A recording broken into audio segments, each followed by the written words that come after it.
¿Qué tal amigos? ¿Cómo están? Muy buenas noches. Me da gusto que nos estén acompañando a través de Rocío Aragón Noticias y desde luego de este su programa Charla entre amigos desvelados a la medianoche. Como siempre, recuerden que este programa nació justamente con el interés de darle a usted que nos está acompañando los viernes y sábados de cada semana una alternativa de información, de entretenimiento. Hablamos desde temas muy importantes hasta temas un poco más triviales, pero que a usted le interesa conocer. Y esta noche, pues, decidí que íbamos a platicar de un tema que para todos en este momento es vital. La atención de los niños en tiempos de pandemia.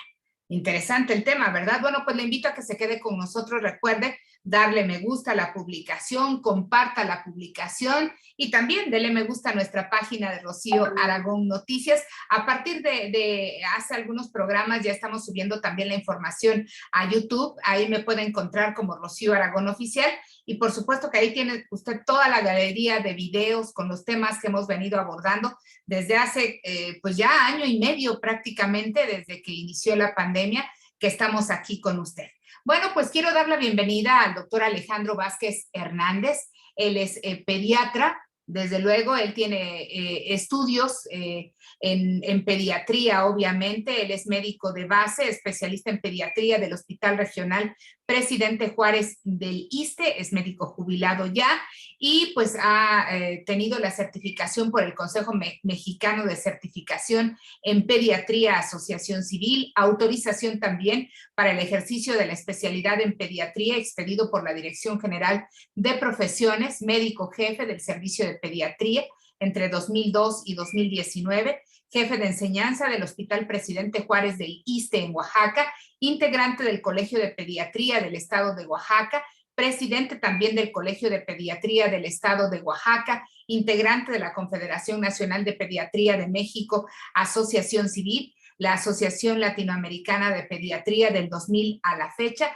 así como también profesor de la Cátedra de Pediatría Médica en la Facultad de Medicina de la Universidad Autónoma Benito Juárez de Oaxaca, profesor de la Cátedra de Pediatría Médica. En fin, él ha publicado también artículos importantes como Somatometría Neonatal de Referencia para la Población del Estado de Oaxaca y también colaborador semanal en el periódico El Imparcial de Oaxaca en la sección Comentario Pediátrico desde julio de 2009 hasta la fecha. Con diferentes ponencias, bueno, pues no tengo más que darle la bienvenida al doctor Alejandro Vázquez Hernández. Gracias, doctor. Bienvenido a este su programa. Gracias por aceptar, desde luego, estar esta noche aquí con nosotros en esta charla entre amigos desvelados a la medianoche. Gracias, muy amable, señorita Rocío. Estamos acá con mucho gusto para complacer y responder las preguntas que ustedes nos hagan.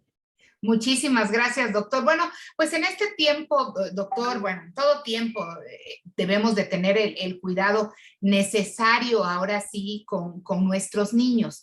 Las que son mamás, las que somos abuelas, las que somos tías, todas de una u otra manera y todos, por supuesto, tenemos la obligación y el compromiso de estar al pendiente de nuestros niños. ¿Qué es lo que debe de hacer una familia normal al momento de acudir al pediatra? Porque de pronto escuchamos, es que tengo que ir al pediatra, dicen, ¿qué tiene? ¿Está enfermo? Y no nos damos cuenta que también cuando el niño está sano, necesitamos llevarlo al pediatra.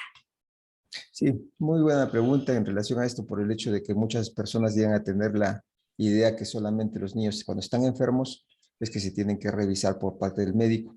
Y es un concepto que pues obviamente válido, pero también es más importante el hecho de manejar la condición del niño en forma biológica de tipo preventivo.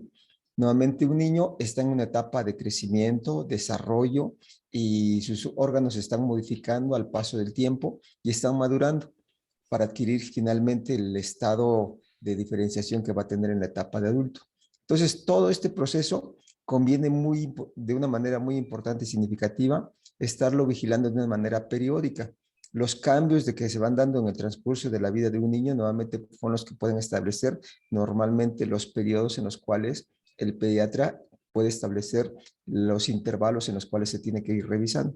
Así entonces, en el primer año de vida, que es cuando se presentan muchos cambios por la forma como el niño va adquiriendo habilidades diferentes que nos van a representar su desarrollo neuromotor, se justifica que nuevamente en ese periodo del primer año las revisiones por lo menos sean con intervalos de cada mes para ir checando cómo va su desarrollo en peso, su desarrollo en estatura y sus habilidades que va manifestando el cerebro en su forma de ir madurando.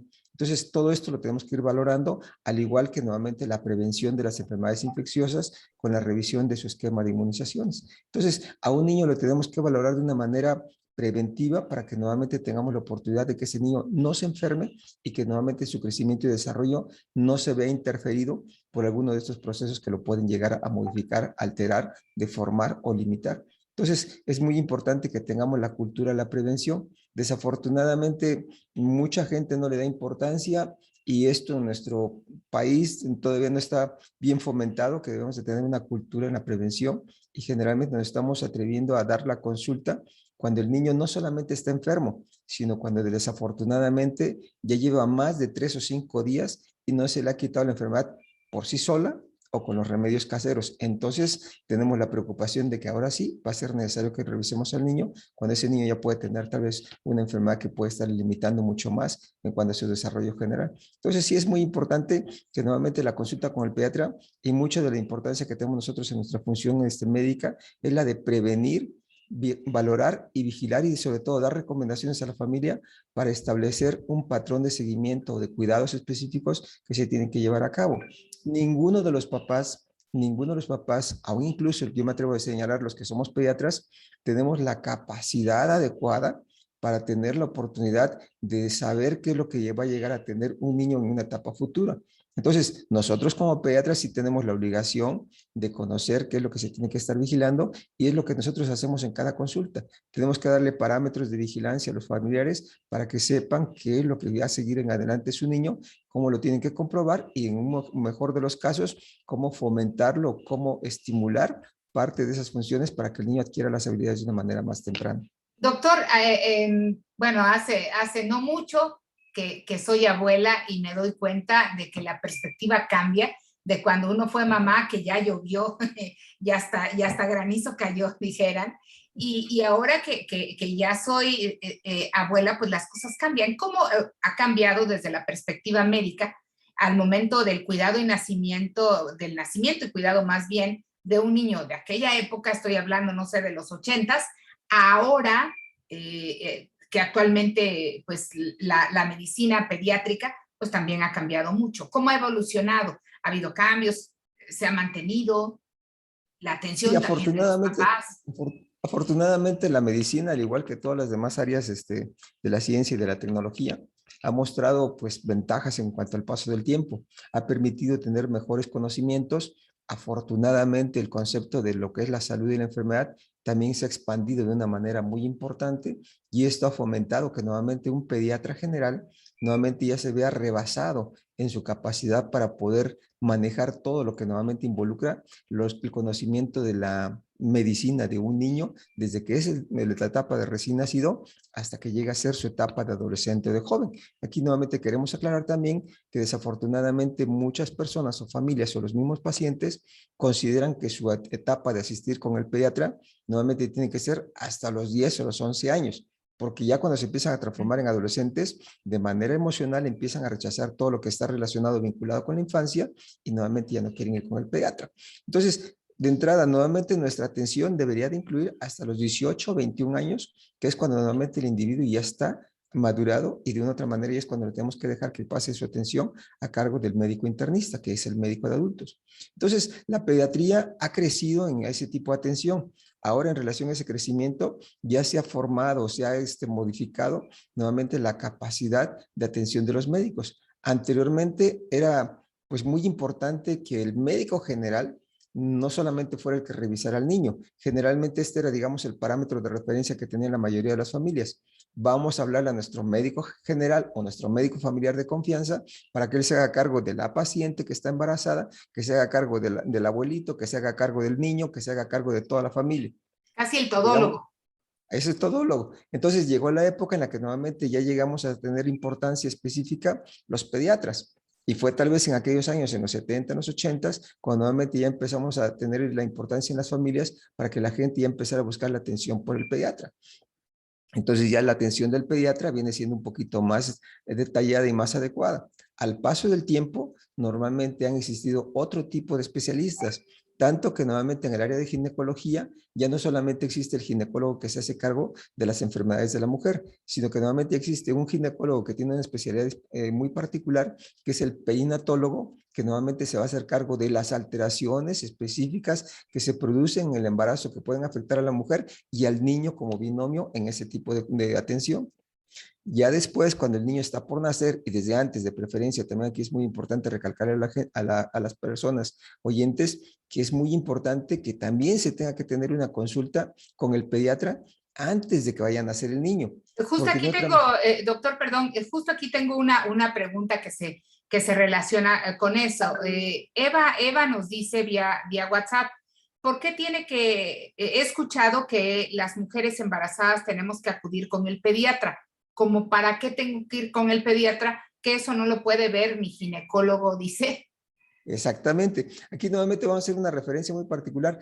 Vamos a terminar de establecer el concepto que íbamos a aterrizar nuevamente en el hecho de que normalmente todos los médicos en la etapa actual nuevamente ya estamos teniendo mucha especialidad y se han llegado a formar otros especialistas dentro de pediatría. Entonces, en el área de recién nacidos ya existe el pediatra especializado en recién nacidos que se llama neonatólogo. Entonces, nuevamente, el neonatólogo es el que se va a encargar de toda la atención que nuevamente existe en el niño desde su nacimiento y hasta el primer mes de vida. Bueno, volviendo a la pregunta que nos planteaban, sí es muy importante que el pediatra nuevamente, de preferencia, deberíamos revisar a la pareja antes incluso de que lleguen a tener la gestación o la formación de un nuevo ser.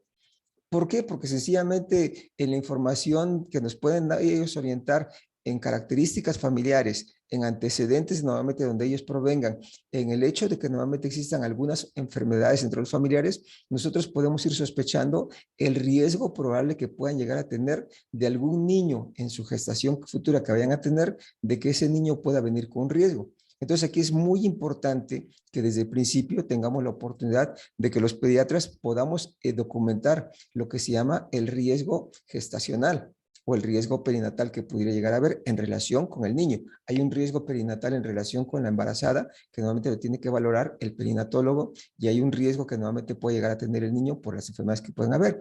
Así es posible que nuevamente alguna pareja, muy al estilo de nuestro México, se avienten a la y se va y nuevamente empiezan a tener sus hijos y de repente no conozcan que nuevamente tal vez exista alguna infección ahí que interfiera a que nuevamente se estén dando los embarazos de una manera normal y entonces empiezan a tener un aborto, otro aborto y nuevamente ese tipo de condiciones pues van frustrando a los familiares en las pérdidas que van teniendo. Entonces es ahí donde a nivel emocional el pediatra puede llegar a detectar si puede existir ese tipo de problema y de sugerir que normalmente exististe alguna infección que pueda estar interfiriendo con una gestación, aconsejarle a la mamá, sabe que nuevamente tiene usted riesgo para tener abortos, yo le recomiendo que nuevamente consulte al perinatólogo sobre este tipo de tratamiento para que nuevamente a usted le puedan dar ese tipo de oportunidad que no tenga y que no vayan a desarrollar ese tipo de frustraciones Ahora, posteriores.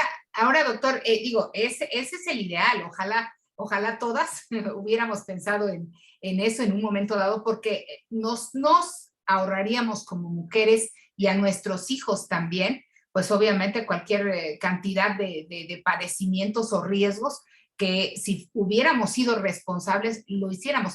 De lo que le ha tocado a usted tratar en consultorio, doctor, ¿cuántas parejas se han acercado en un momento dado a decir eso, doctor, quiero informarme, quiero saber para tener un embarazo saludable?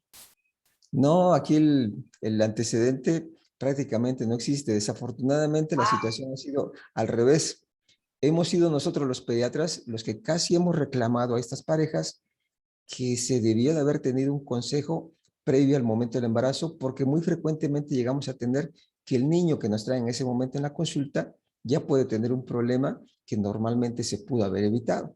Entonces, ya cuando le damos el consejo es para advertirles, saben que ya tienen este niño que tiene esta enfermedad, es recomendable que en la siguiente ocasión tengan ustedes la consulta con el perinatólogo o que a la mamá le hagan ese tipo de estudios que normalmente le podemos sugerir al ginecólogo, o en el mejor de los casos, conviene que con este niño que llegaron ustedes a tener, nuevamente tengan una consulta con el especialista en genética para que nuevamente les dé la oportunidad de valorar el riesgo que puede existir de volver a repetir este mismo de alteraciones. Entonces, desafortunadamente lo hemos hecho, pero ya cuando el paciente llega a tener alguna alteración en especial, y nuevamente esto pues ya no es tan benéfico ni tan útil para las situaciones que llegamos a encargar. Ahora, sí nos interesa y lo estamos tratando de promover mucho a todas las familias que nuevamente están tratando de hacer las cosas mejor, nuevamente insistirles.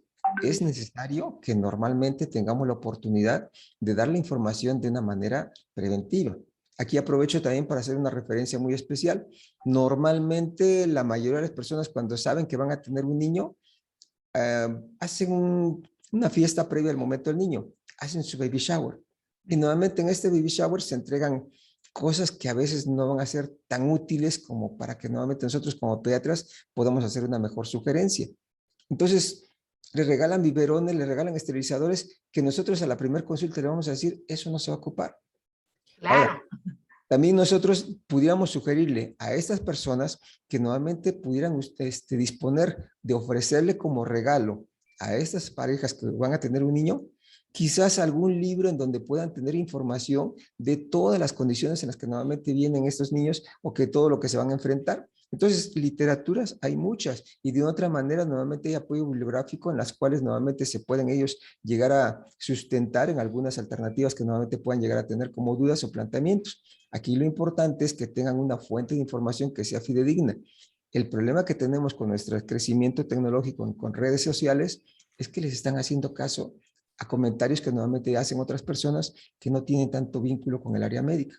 Entonces, Claro. la sugerencia es de preferencia que tengan una persona que los auxilie, que les dé orientación de manera conveniente, con la confianza con la que ellos se sientan más a gusto, para que vayan a platicar con el médico que nuevamente les dé una mejor orientación. Entonces, o se tienen una referencia bibliográfica que sea adecuada y que sea profesional, o bien que cuenten con la opinión de algún médico que ellos consideren que es conveniente. Aquí en relación con el médico podemos plantear diferentes tipos de alternativas y lo más importante para cada pareja o para cada persona, que acudan con el médico con el que mejor se sientan confiados a formularle sus preguntas y obtener las respuestas. En algunas ocasiones, quizás la relación médico-paciente en la mayoría de las ocasiones establece un vínculo en donde prácticamente el criterio del médico es muy autoritario y prácticamente el comportamiento del paciente es muy sumiso. Entonces, yo considero que no debemos de llegar a tal extremo. Debemos de ser un poquito más humanistas, un poco más humanos en este trato y el mismo médico tratar de meterse en los zapatos de nuestro familiar o de nuestro paciente para darle a entender lo que normalmente tal vez ellos no pueden comprender. A veces a nosotros cuando estamos explicándole una enfermedad a un paciente, se nos salen los términos médicos y empezamos a hablar de hiperplasias, hipertrofias y el paciente Y vemos uno que se nada más queda nos con dice. cara de mande. ¿Qué dijo? Sí. Entonces, cuando nosotros le decimos, ¿tiene alguna pregunta? El paciente nos dice, no. Y en realidad el paciente puede ser que tenga muchas dudas, pero se siente con la desconfianza de que, ¿y cómo le voy a preguntar si voy a quedar en evidencia que no sé nada? Aquí lo importante es pregunta porque nuevamente estamos hablando de la salud de tu hijo y es muy importante que lo vayas conociendo. No pretendemos que se vuelvan pediatras con sus hijos, no pretendemos que se vuelvan unas personas expertas, pero sí estamos en la mejor disponibilidad de darle la capacitación adecuada para que estén atentos a lo que su hijo en ese momento posteriormente puede llegar a presentar. Entonces sí es importante dar todo ese tipo de orientación y sí es muy significativo que las parejas ya vayan teniendo una información un poquito más apropiada de lo que viene siendo la atención por parte de nosotros en diferentes etapas.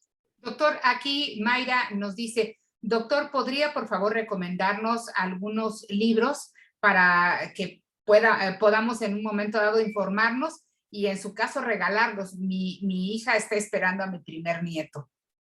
Sí, mire, nuevamente yo les puedo señalar que de una manera muy fácil o accesible puedan meterse a cualquier librería, no hacer propaganda de ninguna en especial, pero todas ellas normalmente tienen sus secciones ahí muy particulares y en especial si no la conocen o no la pueden ubicar, que pregunten en dónde se encuentra el área de puericultura. Entonces, nuevamente, cuando ya el que los atiende, nuevamente los ubica en el área de policultura, que busquen ahí los libros que nuevamente le puedan llamar la atención o que le puedan ser de mayor utilidad a cada una de ellas, que cada persona escoja su libro que mejor le guste. Yo en lo personal, he publicado ya 3 libros, nuevamente con diferente tipo de temas relacionados con los que se ven en la consulta pediátrica, que así se llaman, comentarios de consulta pediátrica, se venden por Amazon, vamos a hacer un poquito de publicidad, y Claro. nuevamente en ellos tratamos de escribir las cosas de una manera muy sencilla. Aquí alguien va a poder poner el pretexto de que, híjole doctor, pero como son traídos y me los mandan por paquetería, me sale muy caro. Yo les pudiera señalar, a ver, muy caro a lo mejor tal vez puedan ser el pago de 2 consultas. Y en el pago de 2 consultas vas a tener un libro que normalmente te da aproximadamente como 150 referencias de 150 diferentes consultas. Wow. Entonces, es muy conveniente que a lo mejor con esto tengamos la oportunidad de llegarlo a identificar o llegarlo a conocer. Por cierto, aquí lo tengo, vamos a presentarle que Por nuevamente favor. se llama, este es el primero, que nuevamente es comentarios de consulta pediátrica. A ver si se alcanza a ver por ahí. Ahí está. Entonces, Comentarios de consulta pediátrica. ajá. Perfecto. Entonces, nuevamente son 3. Nuevamente el primero, yo pienso que es el más adecuado. Este es el número 2. Y aparte está el otro que es el número 3. Pero básicamente el primero, nuevamente viene con mucha orientación sobre lo que es el niño normal, lo que es el niño que se tiene que cuidar. Viene incluso dentro de los primeros capítulos un tema que hace referencia a esto precisamente que comentábamos, la valoración prenatal que se tiene que llevar a cabo. Describe también lo que el niño llega a tener dentro del vientre materno. En fin, trae muchas cosas relacionadas ahí que les puede llamar la atención. Pero yo les digo, no quiero insistir ni verme muy enfático en recomendar los míos. Yo lo que quiero es que de preferencia sean del gusto personal que ellos lleguen a tener. A lo mejor alguien va a decir, no, es que los de ese doctor vienen, pero traen mucha letra y no traen ningún dibujito. Yo quiero unos de dibujito. Hay otros libros que vienen con dibujitos. Entonces, nuevamente, que tengan la oportunidad de valorarlo y de conocerlo. Habrá otros que digan, es que está muy caro, si yo quiero uno más barato, pues adelante, lo pueden buscar, pero que sea alguien que nuevamente tenga una información que le pueda ser de utilidad. Aquí nosotros tratamos de meter la mayor cantidad de información. Prácticamente cada tema nuevamente viene con 2 hojas, prácticamente son en la descripción de cada tema, y con palabras que nuevamente son de lo más sencilla para que nuevamente tengan oportunidad de tener una comprensión bastante conveniente de ese tipo de información. Entonces, sí es importante, recalco de una manera especial, que compren los libros que mejor consideren que pueden ser de utilidad para ellos, el libro que nuevamente ellos puedan llegar a entender y que nuevamente les pueda llegar a traer mejor la atención. Y la otra sugerencia, regalen esos libros de preferencia a las parejas que se van a casar o a las parejas que en un momento dado van a tener un niño, y va a ser un regalo que lo van a apreciar mucho las otras personas porque nuevamente les va a dar un poquito de información de lo mucho que nuevamente no conocen los padres de familia cuando empiezan a atender a los hijos en sus cuidados. Entonces, hay cosas que son tan significativas y tan importantes. Ahí también abordamos un tema sobre los abuelos y los nietos. Entonces, la forma como nuevamente se da la relación. Y claro, establecemos ahí que la mayoría de los abuelos, afortunadamente, según cómo se quiera considerar, consienten de una manera excesiva a los niños y prácticamente no son las personas que están obligadas a educar al niño, sino que Claro. en dado caso son los que están, digamos, colaborando con el familiar para cuidar al niño, pero obviamente le dejan la labor de educar al niño a los papás, que también esto es otra cosa que hay que llegarlo a considerar o llegarlo a enfatizar, que normalmente la educación tiene que ser responsabilidad de los padres. Sí, tal vez de otros familiares pueden llegar a influir, pero de otra manera lo más importante son los padres de familia. Entonces aquí lo importante es, si es conveniente que nuevamente se den una vuelta por las librerías, que nuevamente tengan oportunidad de tener este tipo de información. Vamos a ver si hay oportunidad que nuevamente estos libros los podamos poner disponibles en alguna librería de acá de nuestro estado, y vamos a ver que también hay oportunidad que se puedan conseguir de una manera un poquito más accesible en relación a sus costos, pero yo lo definiría así, el hecho de nuevamente el costo puede significar tal vez máximo 2 o 3 consultas por alguien que normalmente cobrara muy barato, muy caro, pero normalmente vamos a tener acceso a 150 orientaciones sobre diferentes tipos de patologías. En algunos de ellos vamos a tener recomendaciones sobre urgencias, en otros sobre curaciones, en otros sobre estimulación a nivel emocional, en otro tal vez vigilancia a nivel del comportamiento de los niños, y tenemos una información que puede ser bastante variada. Entonces, con los 3 libros, ahí en los 3 libros prácticamente ya estamos considerando cerca de 500 temas en el área de pediatría. Entonces, Genial. sí es conveniente que tengamos alguna información y que ahora sí, cada persona se adapte a lo que normalmente quiera. Habrá personas que digan, no me interesa conocer mucho, me interesa lo básico.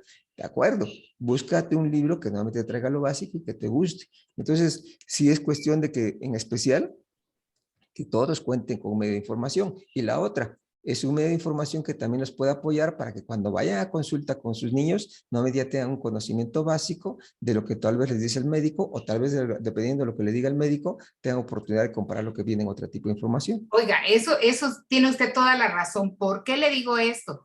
Porque de pronto cuando se va al pediatra, pues a lo mejor desde antes hasta va repasando las preguntas, ¿no? Acuérdate que le pasó esto, acuérdate que le pasó el otro, acuérdate que dejó de comer o qué sé yo. Y a la mera hora salen de la consulta, ¿le preguntaste esto? Chin, se me olvidó.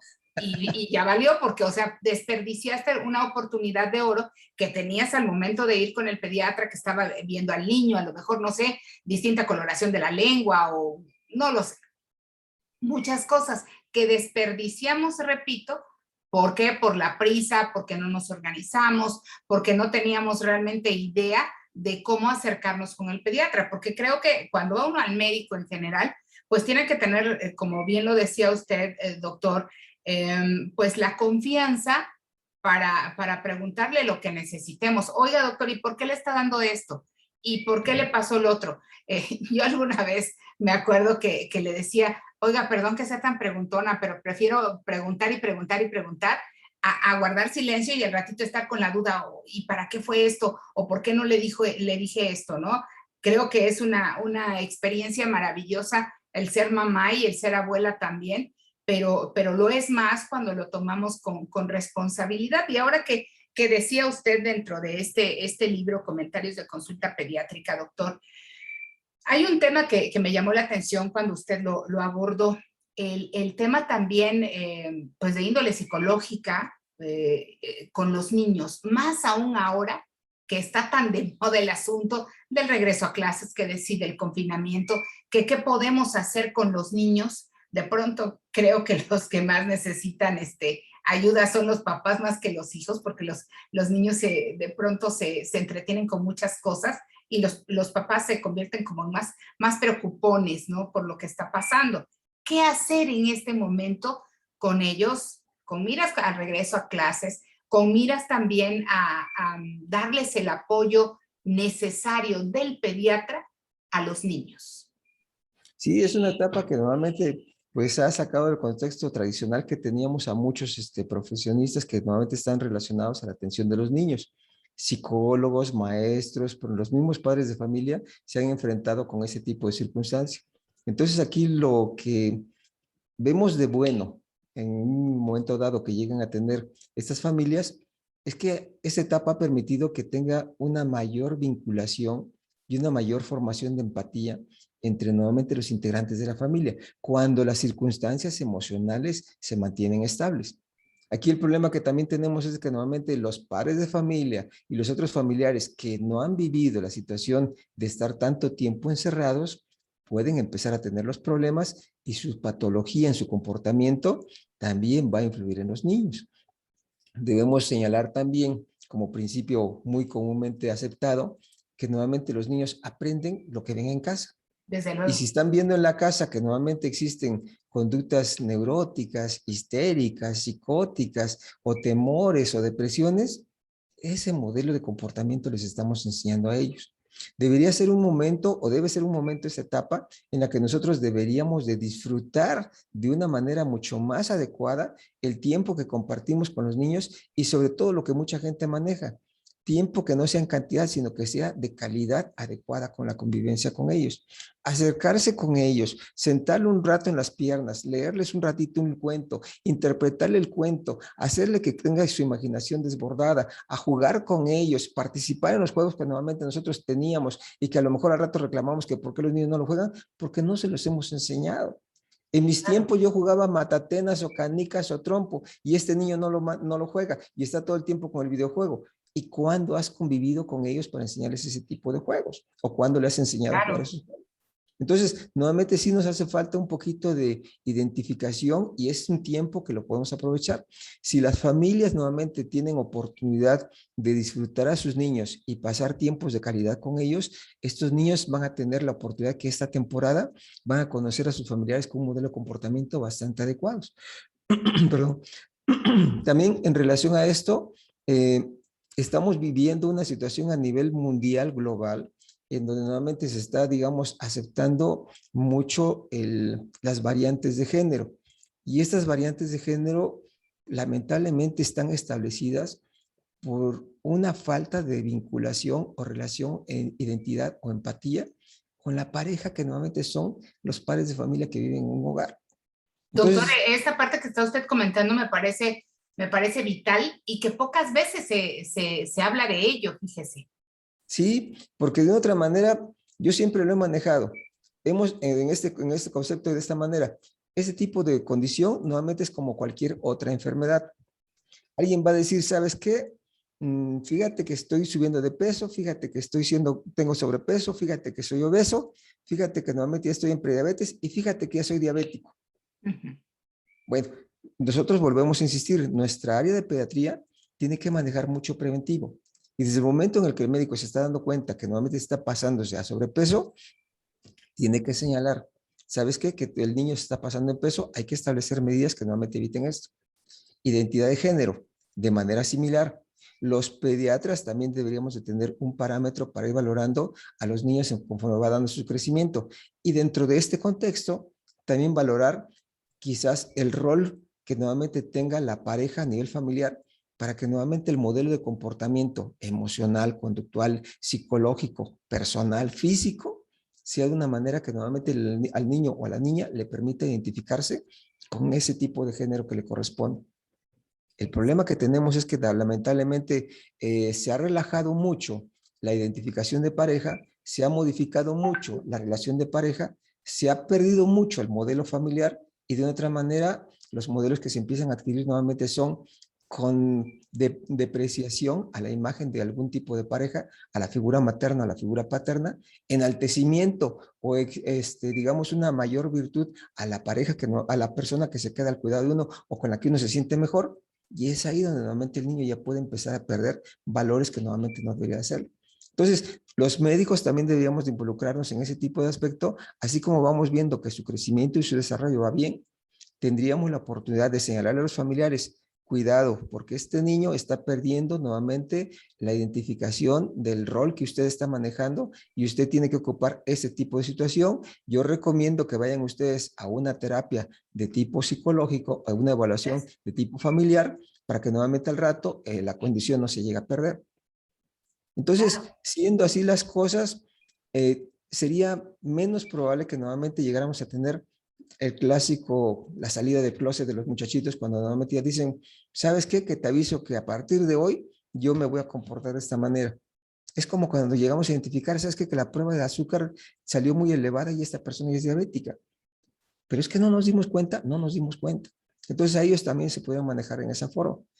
Habrá mucha gente que nuevamente se oponga a este tipo de ideas, que nuevamente consideren que nuevamente somos muy tradicionalistas, que somos muy Sí. moralistas, pero indudablemente, si queremos preservar una sociedad con principios y con valores, los principios y valores se van adquiriendo en casa y también se van perdiendo en casa. Entonces, yo no quiero señalar que nuevamente este tipo de personas tienen alguna anomalía en especial en su desarrollo, pero pueden tener ese tipo de influencias desde un principio que si las valoramos a fondo, pudiera ser que tuvieran algún tipo de alteración que nuevamente fue creciendo todo esto y lamentablemente trajo esa consecuencia. Sí, los podemos aceptar como son ellos después, pero de otra manera no es cuestión de que nos conformemos con el hecho de ver las cosas y no estar haciendo nada. Tenemos un verdadero compromiso como sociedad y como médicos de estar pendientes de esto y como una función que a nosotros nos toca.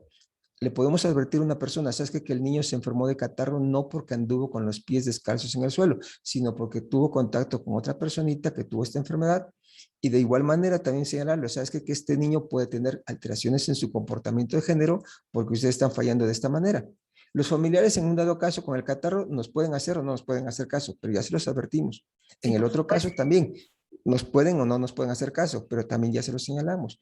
Y nosotros los médicos no debemos de dejar de perder la oportunidad de enseñarles o demostrarles que nuevamente estamos haciendo algún tipo de este tipo de aclaración. Además de que con ello apoyaríamos, como dice bien, se evitaría el bullying, se evitaría el complejo que pudieran tener los pequeños por no aceptarse como son, si es que Claro. hubiera una alteración o diferencia, y que pudieran transitar por ese cambio si así se decidiera a futuro de una manera saludable, como es lo que se espera, ¿no?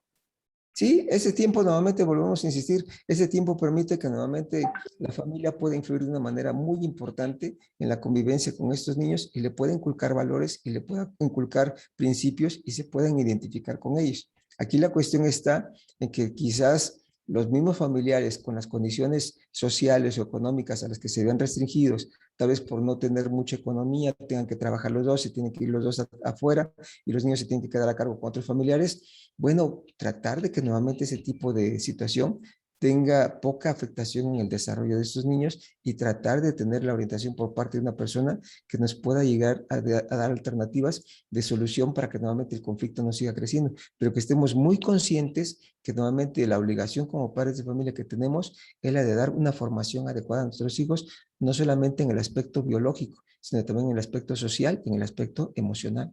Y aquí también entraría, doctor, el tema de violencia, ¿no? De violencia en contra de los niños y otro tipo de situaciones, no sé, violaciones, etcétera, por el comportamiento mismo de los niños, se podría detectar e incluso prevenir si hay situaciones de riesgo al interior de la familia.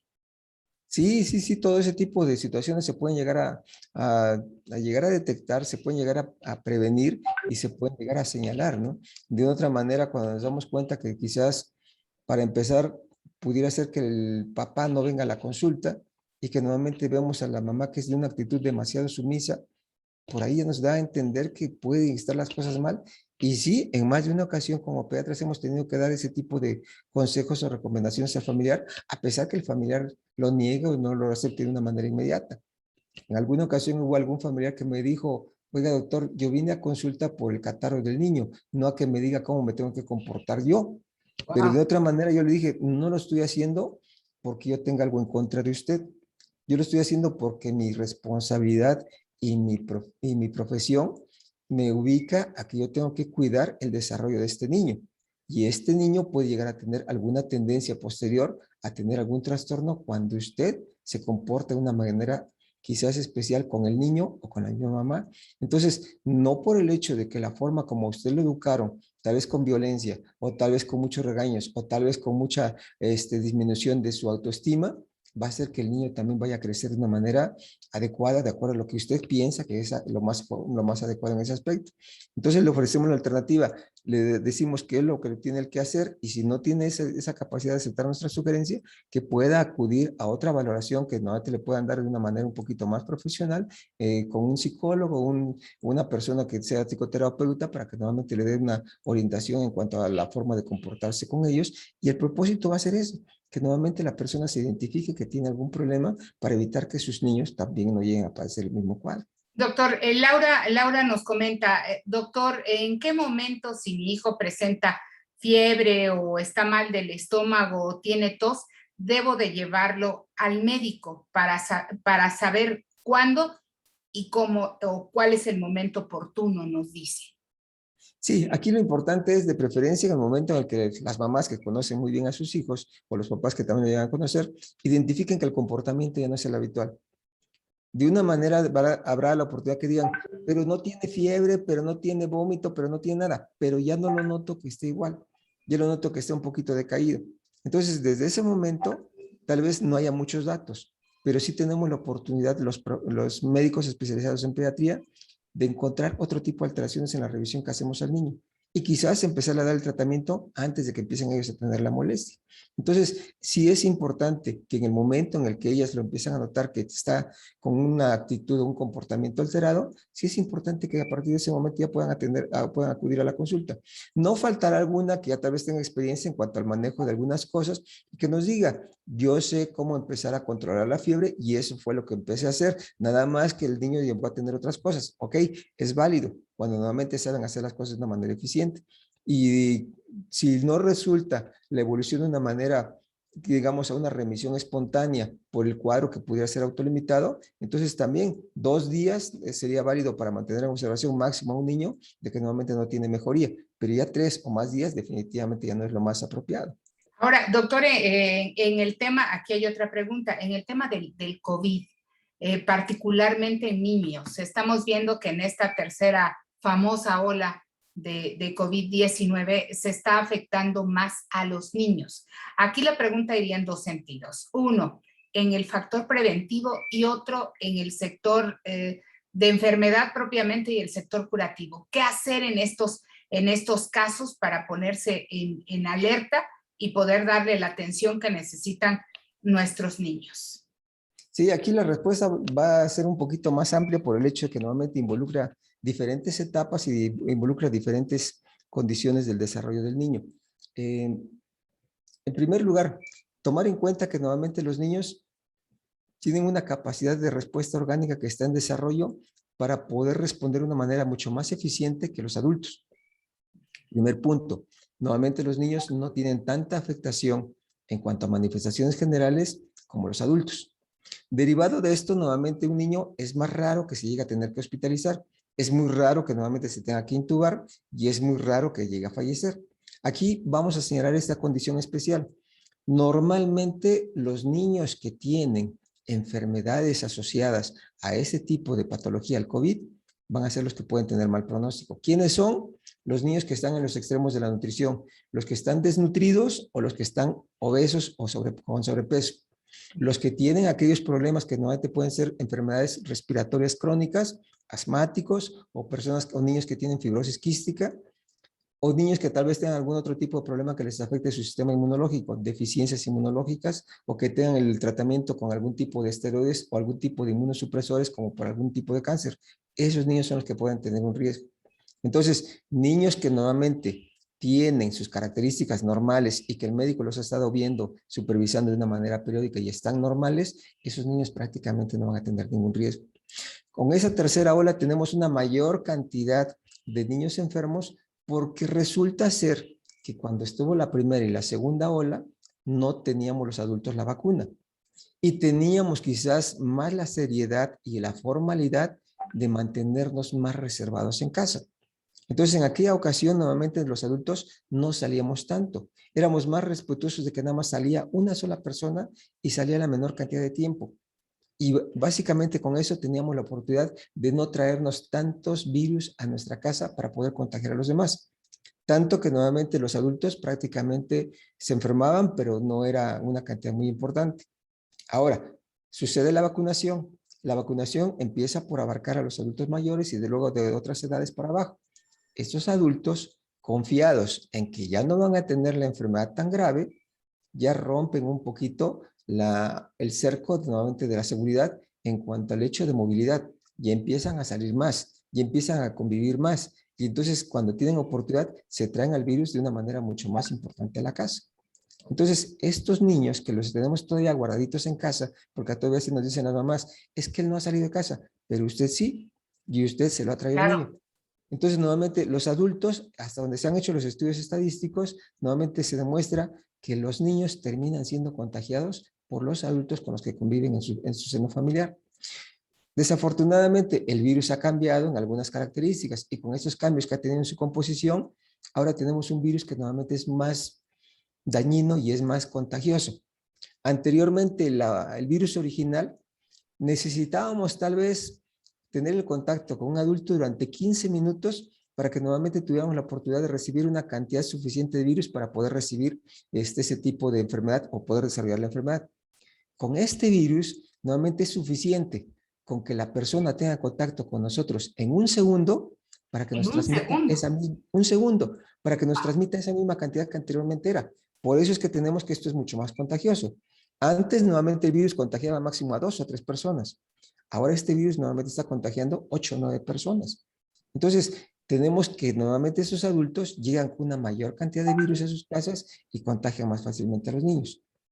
Un niño es muy difícil que contagie a un adulto. ¿Por qué? Porque sencillamente depende de su proporción corporal, depende de la cantidad de virus que llega a tener, la cantidad de partículas que llega a expulsar, la velocidad con la que normalmente los llega a expulsar, que no es la misma velocidad que la de un adulto, y como consecuencia, es más difícil que un niño, alumno, contagie a un adulto, profesor, que pueda llegar a tener el desarrollo de la enfermedad. Y la otra cuestión, el adulto profesor, es muy posible que normalmente ya no va a tener ningún problema.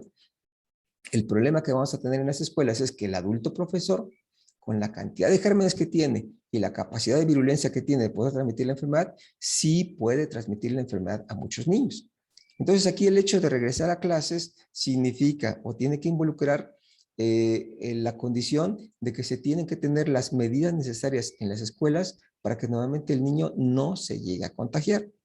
Primer punto, los adultos profesores son ellos los que tienen que tener mayor exigencia en su forma de causarles o mandarles o contagiar a sus propios alumnos. Lo ideal, cada alumno tiene que tener su pantalla de cristal o su pantalla plástica al frente, cada alumno tiene que llegar de preferencia con su mascarita, cada alumno no solamente tendrá que llegar con su cubrebocas. Haciendo alusión al cubrebocas, es difícil que los niños tengan un cubrebocas eficiente. La mayor parte de los cubrebocas son demasiado grandes para su carita y les permite que tengan algunos agujeritos por donde se cuelan todo eso. Entonces, cubrebocas va a ser difícil. La sugerencia aquí para decirle a las mamás es: pónganle el cubrebocas, que puede ser, digamos, de tipo médico, que es de una telita más suave, y encima pónganle un cubrebocas que sea de tela, para que lleven dos tipos de cubrebocas y nuevamente con ese cubrebocas se mantengan todo el tiempo en la escuela. Al otro día, cambien el cubreboca para que de preferencia nuevamente no tenga la oportunidad de llegar a tener el contagio con este mismo tipo de virus. Entonces, sí es conveniente de preferencia que se cambien de cubreboca con intervalos de cada día para evitar que lleguen a tener ese tipo de enfermedad. La otra cuestión es, el salón debe de tener una ventilación de una manera conveniente. Entonces, el salón tiene que estar ventilado de una manera conveniente, de tal forma que normalmente permita el paso del aire de las ventanas hacia la puerta, y eso le permite a las personas que normalmente puedan evitar la oportunidad de llegar a acumular la cantidad de gérmenes que normalmente puedan encontrarse dentro del salón. Entonces, con eso tenemos la oportunidad de que lleguemos a disminuir la concentración de los virus en ese recinto. Definitivamente un lugar hacinado como muchos desafortunadamente en el sector público, en la escuela pública, pues no sería conveniente, digamos, para que convivieran ahí, no sé, al menos unos 40 niños, como de repente vemos salones aquí en Oaxaca, ¿no? Y en otras partes de la República. También un saludo, por cierto, para mis amigos allá en Baja California Sur, en Cuernavaca, Morelos, nos están viendo allá en Los Ángeles, California también, en Chiapas, un saludo hasta Tuxtla Gutiérrez, y como siempre aquí en Oaxaca y en el istmo de Tehuantepec, que ahí también las cosas están bastante difíciles, allá en Salina Cruz y Tehuantepec respectivamente, doctor. Sí, entonces los niños sí necesitan regresar a la escuela por todo lo que a nivel emocional necesitan tener un maestro con el cual convivan para que nuevamente tengan una capacidad de aprendizaje un poquito más formal, un poquito más conveniente y más adecuada, más vigilada, más supervisada y más eficiente, pero las condiciones de la escuela son las que se tienen que cuidar. Entonces, hay que cuidar este regreso a clases con ese tipo de condiciones, que los salones tengan una buena ventilación, que normalmente no se tengan un acercamiento de una manera muy estrecha, que se alteren o que se vayan alternando la cantidad de los alumnos para que normalmente la mitad se presente un día, la otra mitad se presente al otro día, que tengan un asiento de separación entre cada uno de ellos para que normalmente no exista la oportunidad de que se vayan a contagiar y que normalmente tengan la oportunidad de mantener el local, digamos, bastante ventilado, y a la hora del recreo que también sean diferentes horas de recreo programadas para diferentes grupos, porque si la hora del recreo la hacen todos juntos, pues ahí van a estar todos los niños conviviendo. Entre niños se pueden contagiar ellos el virus y se pueden llegar a enfermar. Volviendo a las manifestaciones, el niño cuando llega a tener la enfermedad generalmente se va a caracterizar por tener algunos síntomas en algunas ocasiones, en otras ocasiones no llega a tener absolutamente nada y muy rara vez llega a tener cuadros en donde nuevamente lo van a invalidar para poder hacer sus actividades nuevamente generales. Entonces, los síntomas más comunes que tienen que sospechar toda madre de familia o toda familia que tenga un niño, básicamente viene siendo fiebre, tos, y dolor de garganta, que normalmente son los más importantes que llegan a tener estos niños. Entonces, cuando se llegan a notar esas alteraciones, ya en forma adicional podrá venir el escurrimiento de la nariz, podrá tener otro tipo de condiciones, que a esto le podemos agregar tal vez alteraciones respiratorias, digestivas y generales. Dentro de las generales, el niño va a estar decaído, va a tener poquita hambre, a lo mejor nuevamente tiene dolores musculares, va a tener dolores de cabeza.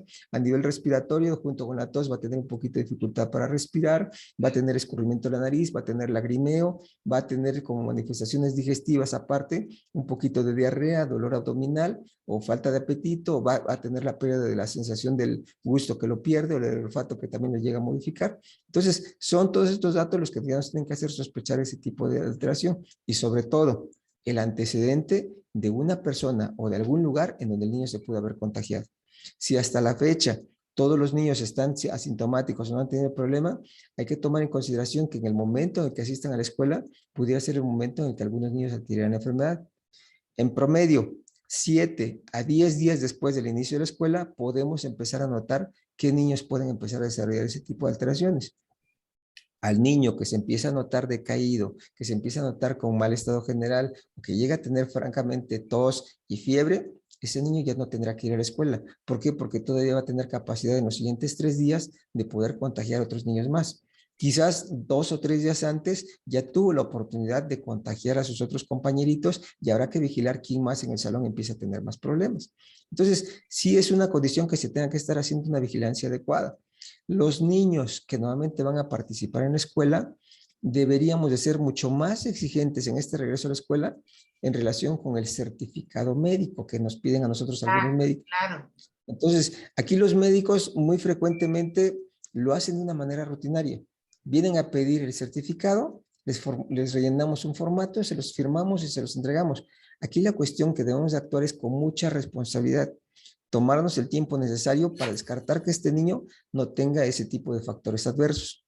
Sobrepeso, obesidad, problemas pulmonares, problemas crónicos, y bajo ese tipo de condición le podemos dar la orientación al familiar si puede ir o sabes qué, no puede ir porque tiene esos factores de riesgo. Y ya deberíamos dar una información mucho más específica para que el familiar con responsabilidad o con irresponsabilidad nuevamente pueda o no deba llevar a sus niños a la escuela. En la escuela, todas las escuelas hasta donde se supone deberían de tener por ley un departamento médico, pero la mayoría no lo tiene, sino es que ninguna lo tiene. Entonces, debe de haber una persona, tal vez un profesor que tenga un poquito de capacitación en esta área, que se encargara de recibir esos certificados médicos y de comprobar que nuevamente todos los niños que están llegando correspondan a eso.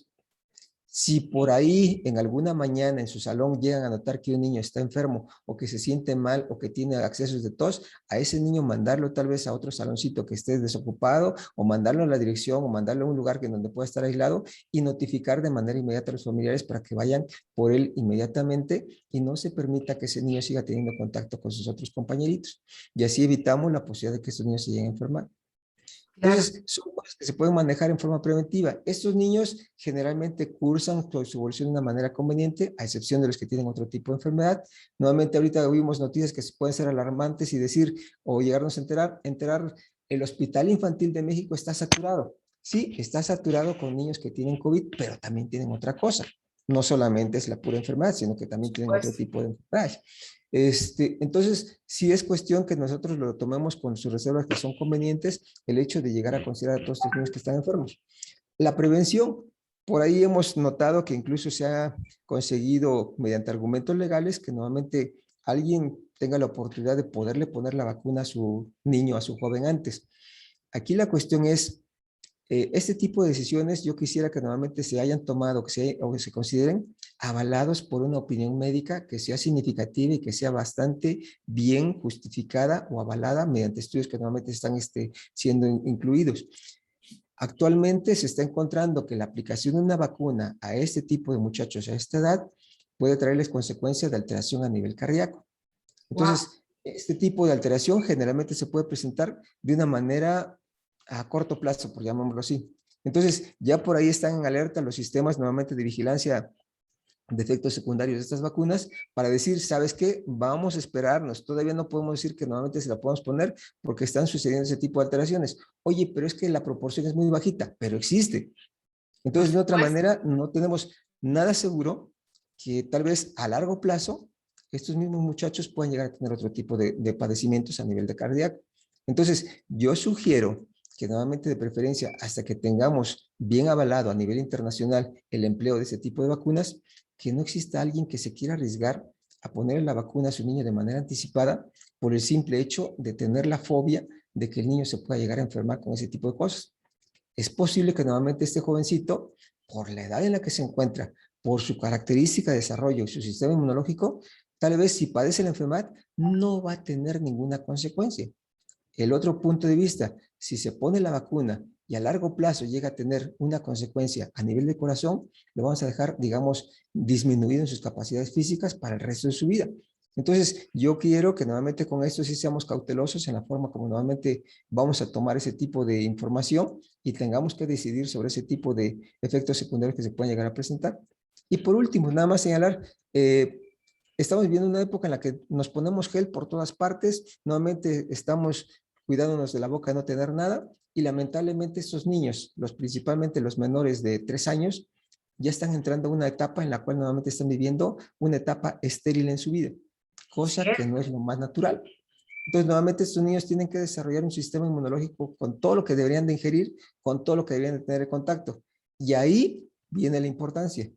Se puede justificar bajo condiciones que se tienen que estar demostrando posteriormente, que a estos niños les conviene más quizás tener contacto con la enfermedad en esta etapa para que tengan el desarrollo de una inmunidad natural que pueda ser mucho más significativa para el resto de su vida.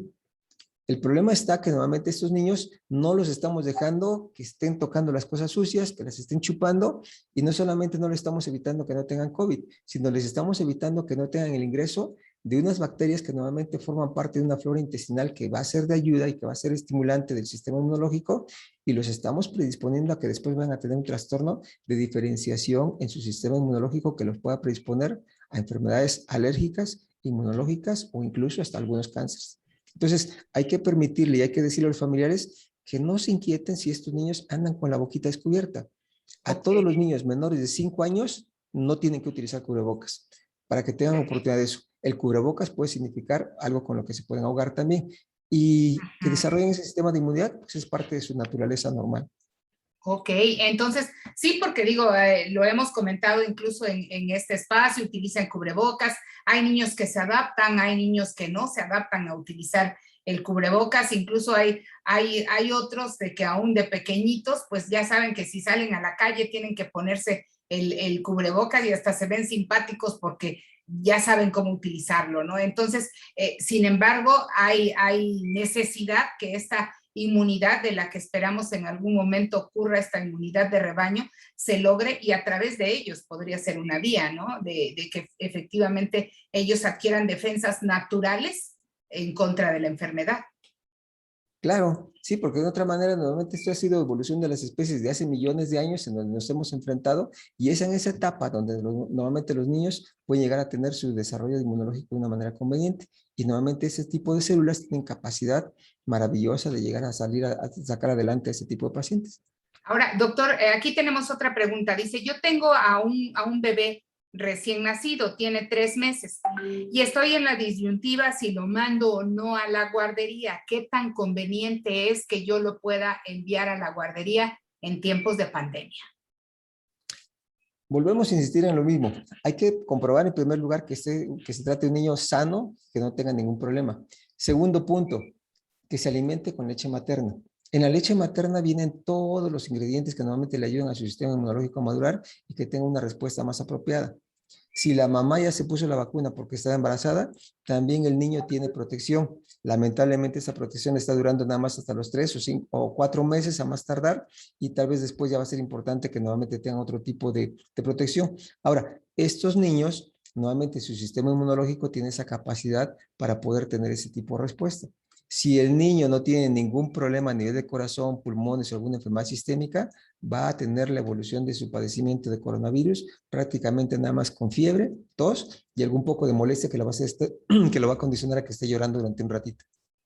Ok, pero no va a pasar más allá, digamos, de lo que a un adulto de determinada edad, incluso a los jóvenes, les pueda causar. Sí, en relación con el grupo de edad, normalmente los menores de 1 año son los que están, digamos, en relativo riesgo de tener más posibilidad de llegar a hospitalizarse. Y el relativo riesgo normalmente lo estamos señalando del 0,1 a 1,3% de todos los niños que normalmente se llegan a hospitalizar. Entonces, relativamente es una proporción bastante pequeña. Claro, no va a faltar aquella persona que diga, pues a mí me tocó sacarme la rifa del tigre y pues lamentablemente es mi niño el que está enfermo. Entonces, aquí la cuestión es, esos niños tienen buen pronóstico porque generalmente con un tratamiento que sea adecuado a nivel hospitalario y evitando sus complicaciones, va a tener muchas posibilidades de salir adelante. Otra cosa es cuando normalmente el niño tiene otros factores de riesgo. Si el niño del que estamos hablando padece alguna enfermedad o no le han detectado que tiene alguna enfermedad, sí es conveniente de preferencia entonces que primero se detecte eso para que la puedan llevar a la guardería. Y en la guardería volver a insistir sobre lo mismo. Normalmente la persona que lo puede contagiar al niño va a ser el adulto. Entonces el adulto que le esté cuidando tiene que mantener sus medidas que son las más adecuadas. La distancia, el lavado de manos, el cubrebocas, la pantalla o la mica que puede tener a nivel facial, el hecho de tener el aseo muy conveniente de todo lo que normalmente tenga contacto el niño y la alimentación, en dado caso que de preferencia sea por leche materna que le mande la mamá para que normalmente se la puedan proporcionar ahí en la guardería. Ok, entonces vamos, la leche materna es el antibiótico natural, es la vacuna fundamental de un bebecito. Sí, es la maravilla que normalmente existe para ese tipo de condiciones y para todo el tipo de desarrollo que puede llegar a tener el niño. Entonces aquí, volver a insistir, la leche materna tiene que seguir siendo el parámetro de importancia significativa para ese tipo de niños, para que le puedan dar un poquito de mayor protección. Entonces, en la leche materna van células que se quedan almacenadas en la gargantita del niño, que al momento que llegue el virus a ese lugar, estas células son las que inmediatamente van a desactivar a ese virus porque tienen esa capacidad y para eso están programadas. Entonces, Wow. independientemente del virus que sea, un nuevo, un viejo, uno que esté tratando de invadir a nuestro cuerpo, esas células que existen con ese tipo de respuestas o con ese tipo de funciones, las de la leche materna. Las leches industriales no tienen ninguna de esas células y por lo tanto no nos va a servir para eso.